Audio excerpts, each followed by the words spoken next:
देखिए सबसे पहला क्वेश्चन क्या है कि निम्न में से कौन सा पदार्थ मानव शरीर में सबसे अधिक कठोर होता है।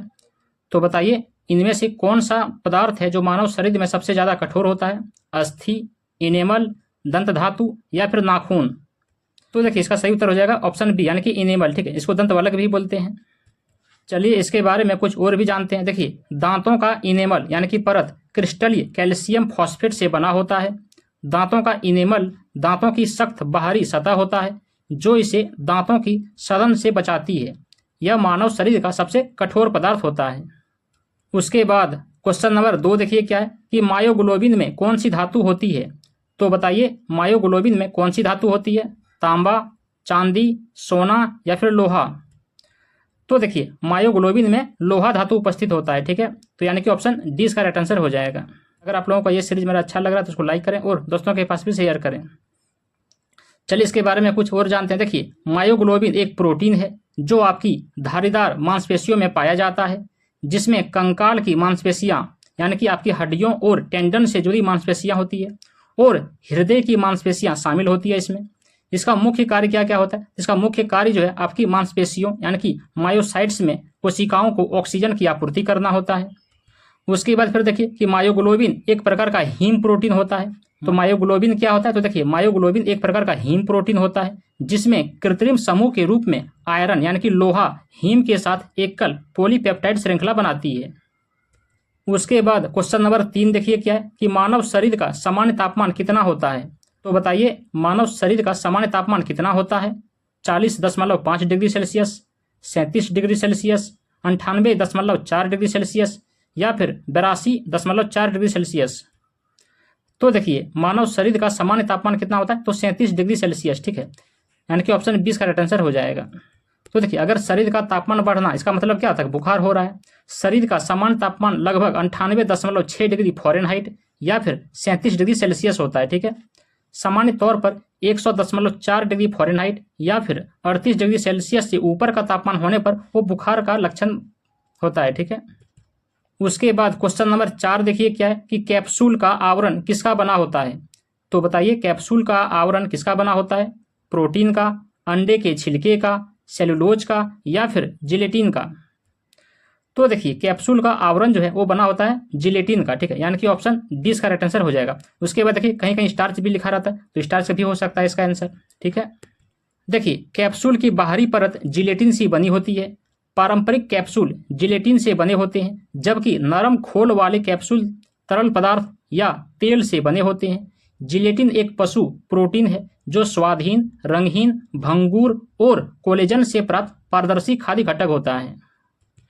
उसके बाद क्वेश्चन नंबर 5 देखिए क्या है कि शहद का प्रमुख घटक क्या है।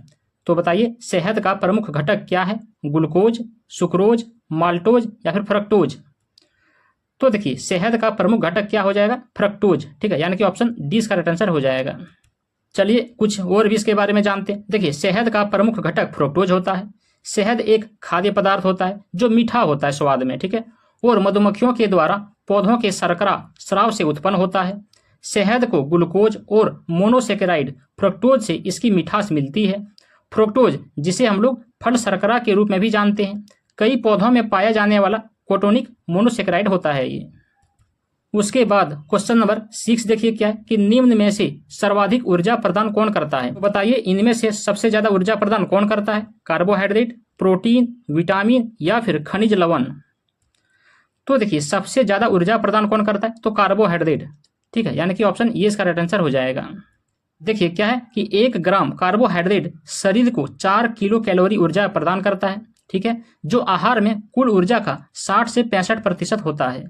चूंकि कार्बोहाइड्रेट का सबसे महत्वपूर्ण कार्य क्या है, तो ऊर्जा प्रदान करना होता है, इसीलिए स्वस्थ कार्बोहाइड्रेट स्रोत चुनना महत्वपूर्ण होता है। ठीक है, मतलब कौन कौन सा स्रोत में सबसे ज्यादा कार्बोहाइड्रेट होता है वो चुनना बेहद जरूरी हो जाता है। ठीक है, और भी देख लीजिए किस किस में कार्बोहाइड्रेट सबसे ज्यादा रहता है। जैसे देखिए अनाज हो गया, आलू हो गया, फल हो गया, शर्करा हो गया, ये सब जो होता है कार्बोहाइड्रेट से भरपूर होता है।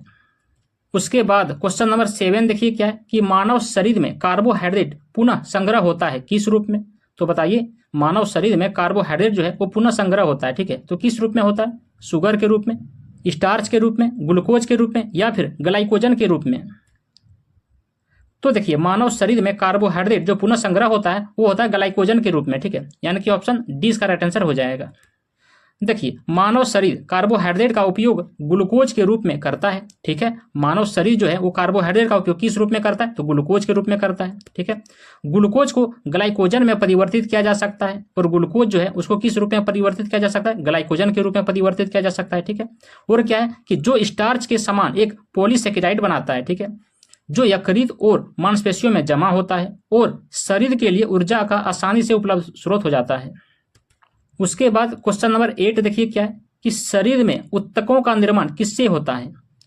तो बताइए शरीर में उत्तकों का निर्माण किससे होता है, प्रोटीन से, वसा से, कार्बोहाइड्रेट से या फिर विटामिन से। तो देखिए शरीर में उत्तकों का निर्माण हो जाएगा किससे, प्रोटीन से, ठीक है, यानी कि ऑप्शन ये इसका राइट आंसर हो जाएगा। विटामिन का क्या काम है, तो विटामिन का काम है शरीर में रोगों से प्रतिरक्षा करना, ठीक है। और कार्बोहाइड्रेट का क्या काम है, तो कार्बोहाइड्रेट का काम है कि तुरंत ऊर्जा प्रदान करना शरीर को, ठीक है। चलिए इसके बारे में कुछ और जानते हैं। देखिए प्रोटीन को अक्सर शरीर की संरचना यानी कि बॉडी बिल्डिंग कहा जाता है, ठीक है। उनका उपयोग ऊतकों के निर्माण और सुधार के लिए किया जाता है। वह शरीर के ऊतकों और अंगों की संरचना, कार्य और नियंत्रण के लिए आवश्यक होता है और वह अपनी अधिकांश गतिविधि कोशिकाओं में करते हैं। प्रोटीन एक वृहद अणु होता है जो अमीनो अम्ल नामक छोटी इकाइयों से बना होता है। उसके बाद क्वेश्चन नंबर 9 देखिए क्या है कि एंजाइम मूल रूप से क्या है। तो बताइए एंजाइम मूल रूप से क्या है, कार्बोहाइड्रेट है, प्रोटीन है, लिपिड है या फिर अमीनो अम्ल है। तो देखिए एंजाइम जो है वो मूल रूप से क्या है, तो एक प्रोटीन है, ठीक है, यानी कि ऑप्शन बी इसका राइट आंसर हो जाएगा। चलिए कुछ और भी देख लेते हैं इसके बारे में। देखिए एंजाइम प्रोटीन होते हैं जो जीवित जीवों में रासायनिक प्रतिक्रियाओं को उत्प्रेरित करते हैं। वे एक सबस्ट्रेट से जुड़कर और उसका आकार बदलकर काम करते हैं ताकि यह अन्य अणुओं के साथ प्रतिक्रिया कर सके। कई अलग अलग प्रकार के एंजाइम होते हैं जिनमें से प्रत्येक एक विशिष्ट प्रकार की प्रतिक्रिया को उत्प्रेरित करते हैं। उसके बाद क्वेश्चन नंबर 10 देखिए क्या है कि किसमें प्रोटीन नहीं पाया जाता है। तो बताइए किसमें प्रोटीन नहीं पाया जाता है, मांस में, दूध में, चावल में या फिर दाल में। तो देखिए इसमें जो है चावल में प्रोटीन नहीं पाया जाता, ठीक है, यानी कि ऑप्शन सी इसका राइट आंसर हो जाएगा। बाकी देखिए मांस में, दूध में, दाल में ये सब जो होता है प्रोटीन का भरपूर स्रोत होता है, ठीक है। चलिए जानते हैं कि किस किस में प्रोटीन पाया जाता है। देखिए शाकाहारी स्रोतों में जैसे देखिए चना हो गया, मटर हो गया, मूंग हो गया, मसूर हो गया, उड़द हो गया, सोयाबीन हो गया, राजमा हो गया, लोबिया, गेहूं, मक्का, ये सब प्रमुख स्रोत होता है प्रोटीन का, ठीक है। उसके बाद देख लीजिए मांस, मछली, अंडा, दूध, यकृत प्रोटीन के अच्छे मांसाहारी स्रोत होते हैं। फिर देखिए कि पौधों से मिलने वाली खाद्य पदार्थों में सोयाबीन में सबसे ज्यादा प्रोटीन पाया जाता है, ठीक है। उसके बाद क्वेश्चन नंबर 11 देखिए क्या है कि मानव शरीर में वसा कहाँ जमा होती है। तो बताइए मानव शरीर में वसा जो है वो कहाँ जमा होती है, बाहरी त्वचा में, वसा ऊतक में, यकृत में या फिर एपिथेलियम में। तो देखिए मानव शरीर में वसा जो है वो जमा होती है कहाँ पर, तो वसा ऊतक में, ठीक है, यानी कि ऑप्शन 20 का राइट आंसर हो जाएगा। चलिए इसके बारे में भी जानते हैं। देखिए मानव शरीर में वसा का भंडारण जो है वो वसा ऊतक में होता है। वसा ऊतक एक केंद्रीय उपापचयी अंग के रूप में कार्य करता है और शरीर के ऊर्जा समस्थिति को नियंत्रित करता है। भोजन न करने पर या लंबे समय तक उपवास करने के दौरान वसा ऊतक शरीर को ऊर्जा देने के लिए विघटित हो जाते हैं, ठीक है। उसके बाद क्वेश्चन नंबर 12 देखिए क्या है कि निम्न में से किससे ऊर्जा प्राप्त नहीं होती है। तो बताइए इनमें से किससे ऊर्जा प्राप्त नहीं होती है, कार्बोहाइड्रेट से, प्रोटीन से, विटामिन से या फिर वसा से। तो देखिए इनमें से किससे ऊर्जा प्राप्त नहीं होती है, तो विटामिन से ऊर्जा प्राप्त नहीं होती है, ठीक है, यानी कि ऑप्शन सी इसका राइट आंसर हो जाएगा। बाकी देखिए कार्बोहाइड्रेट, प्रोटीन, वसा ये तीनों से ऊर्जा प्राप्त हो सकता है, ठीक है, लेकिन विटामिन से ऊर्जा प्राप्त नहीं होता है। तो चलिए जानते हैं कि विटामिन से क्या प्राप्त होता है। देखिए विटामिन से हमारे शरीर को ऊर्जा प्राप्त नहीं होती है क्योंकि विटामिन रक्षात्मक भोज्य पदार्थ होता है, ठीक है, क्योंकि विटामिन का क्या काम है कि विटामिन का काम है शरीर में रोगों से लड़ने का काम है, ठीक है। शरीर को ऊर्जा देने का कार्य मुख्य रूप से कार्बोहाइड्रेट का होता है। यह 50 से 70% तक ऊर्जा प्रदान करता है शरीर को, ठीक है। उसके बाद क्वेश्चन नंबर 13 देखिए क्या है कि मानव शरीर में विटामिन ए कहाँ संचित रहता है। तो बताइए मानव शरीर में विटामिन ए कहाँ संचित रहता है, यकृत में, आमाशय में, तिल्ली में या फिर उदर में। तो देखिए मानव शरीर में विटामिन ए संचित रहता है कहाँ पर, तो यकृत में, ठीक है, यानी कि ऑप्शन ये इसका राइट आंसर हो जाएगा। देखिए विटामिन ए मानव शरीर में यकृत में संग्रहित किया जाता है। लीवर को ही यकृत बोलते हैं, उस समय के लिए विटामिन और मिनरल्स स्टोर करता है जब उन्हें डाइट में कमी हो सकती है, ठीक है। उसके बाद क्वेश्चन नंबर 14 देखिए क्या है कि रतौंधी का मुख्य कारण किस विटामिन की कमी से होता है। तो बताइए जो रतौंधी होता है वो किस विटामिन की कमी से होता है, vitamin C, vitamin A, vitamin D या फिर विटामिन बी। तो देखिए रतौंधी बीमारी जो होता है वो होता है विटामिन ए की कमी से, ठीक है, यानी कि ऑप्शन 20 का राइट आंसर हो जाएगा। बाकी देखिए स्कर्वी जो होता है वो विटामिन सी की कमी से होता है, ठीक है, और हड्डियां वगैरह जो कमजोर हो जाता है वो विटामिन डी की कमी से होता है, ठीक है। देखिए रतौंधी विटामिन ए की कमी के पहले लक्षणों में से एक होता है। अपने अधिक गंभीर रूपों में विटामिन ए की कमी को कॉर्निया बहुत शुष्क बनाकर अंधापन में योगदान करती है, जिससे रेटिना और कॉर्निया को नुकसान पहुंचाता है। उसके बाद क्वेश्चन नंबर 15 देखिए क्या है कि साइनोकोबालामिन है। तो बताइए साइनोकोबालामिन क्या है, vitamin B2, vitamin C, vitamin B6 या फिर विटामिन B12। तो देखिए साइनोकोबालामिन है क्या, तो विटामिन B12 है, ठीक है, यानी कि विटामिन B12 का रासायनिक नाम ही क्या है, साइनोकोबालामिन है, ठीक है। बाकी जान लीजिए विटामिन सी का रासायनिक नाम क्या है, तो एस्कॉर्बिक अम्ल है। विटामिन B6 का रासायनिक नाम क्या है, तो विटामिन B6 का रासायनिक नाम है पायरोडॉक्सिन, ठीक है, क्या है, पायरोडॉक्सिन है। और विटामिन B2 का रासायनिक नाम क्या है, तो विटामिन B2 का रासायनिक नाम है राइबोफ्लेविन, ठीक है। देखिए साइनोकोबालामिन आमतौर पर विटामिन B12 के रूप में जाना जाता है, एक अत्यधिक जटिल आवश्यक विटामिन होता है। इसका नाम इस तथ्य के कारण है कि इसमें खनिज कोबाल्ट होता है। विटामिन B2 का रासायनिक नाम क्या होता है, राइबोफ्लेविन होता है, ठीक है। उसके बाद क्वेश्चन नंबर 16 देखिए क्या है कि विटामिन जो खट्टे फलों में पाया जाता है तथा त्वचा को स्वस्थ रखने के लिए जरूरी होता है। तो बताइए कौन सा विटामिन है जो खट्टे फलों में पाया जाता है और त्वचा के लिए बेहद ही जरूरी होता है, vitamin B, vitamin A, vitamin C या फिर विटामिन डी। तो देखिए विटामिन जो खट्टे फलों में पाया जाता है वो है विटामिन सी, ठीक है, यानी कि ऑप्शन सी इसका राइट आंसर हो जाएगा। बाकी देख लीजिए विटामिन ए जो होता है कहाँ पाया जाता है, विटामिन ए जो गाजर हो गया, उसके बाद गाजर का मुख्य स्रोत क्या है, विटामिन ए है। विटामिन डी जो कहाँ पर है, विटामिन डी जो होता है सूर्य का प्रकाश में मिल सकता है, मछली में होता है सबसे ज्यादा विटामिन डी, ठीक है। उसके बाद देखिए खट्टे रसदार फल जैसे कि आंवला हो गया, नारंगी हो गया, नींबू हो गया, संतरा हो गया, अंगूर, टमाटर, ये सब जो होता है खट्टे रसदार फल होते हैं आदि एवं अमरूद, सेब, केला, बेर, बिल्व, कटहल, सलगम, पुदीना, मूली के पत्ते, मुनक्का, दूध, चुकंदर, चौलाई, बंदा गोभी, हरा धनिया और पालक, ये सब भी विटामिन सी के अच्छे स्रोत होते हैं, ठीक है। इसके अलावा दालें भी क्या होता है, विटामिन सी का स्रोत हो सकता है। उसके बाद क्वेश्चन नंबर 17 यानी कि 17 देखिए क्या है कि रक्त स्कंदन में कौन सा विटामिन क्रियाशील होता है। तो बताइए रक्त स्कंदन में कौन सा विटामिन क्रियाशील होता है, विटामिन के, विटामिन ए, विटामिन सी या फिर विटामिन डी। तो देखिए रक्त स्कंदन में कौन सा विटामिन क्रियाशील होता है, तो विटामिन के, ठीक है, यानी कि ऑप्शन ये इसका राइट आंसर हो जाएगा। बाकी देखिए विटामिन ए का रासायनिक नाम क्या है, रेटिनॉल है। सी का रासायनिक नाम क्या है, तो आपका हो जाएगा एस्कॉर्बिक अम्ल। और डी का क्या है, तो कैल्सिफेरॉल है।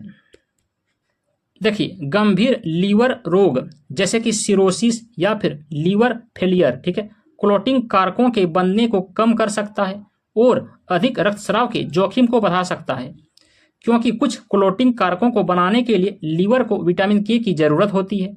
विटामिन के की कमी से अधिक रक्तस्राव हो सकता है, ठीक है। उसके बाद क्वेश्चन नंबर 18 देखिए क्या है कि निम्न में से किस तत्व का संबंध दांतों की विकृति के साथ है।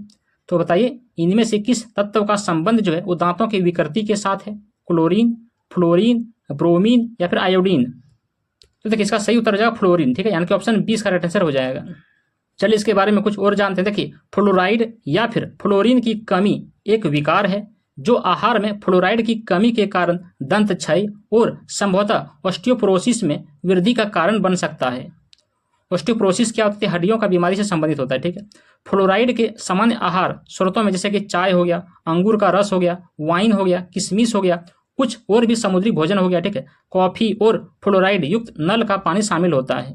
उसके बाद क्वेश्चन नंबर 19 देखिए क्या है कि हृदय की धड़कन को नियंत्रित करने के लिए निम्न में से कौन सा खनिज आवश्यक है। तो बताइए हृदय की धड़कन को नियंत्रित करने के लिए निम्न में से कौन सा खनिज आवश्यक है, सोडियम, गंधक, पोटेशियम या फिर लोहा। तो देखिए हृदय की धड़कन को नियंत्रित करने के लिए सोडियम खनिज का आवश्यक है, ठीक है, यानी कि ऑप्शन ये इसका राइट आंसर हो जाएगा।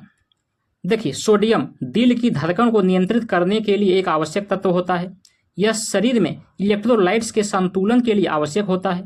हमारे शरीर में सोडियम के स्रोत सामान्यतः नमक, फल ये सब इत्यादि होते हैं, ठीक है। उसके बाद इस सेट का आखिरी क्वेश्चन नंबर 20 देखिए क्या है कि निम्न में से कौन आयोडीन का सर्वोत्तम स्रोत है। तो बताइए इनमें से कौन आयोडीन का सर्वोत्तम स्रोत है? शैवाल, सेम, मूली या फिर गेहूं?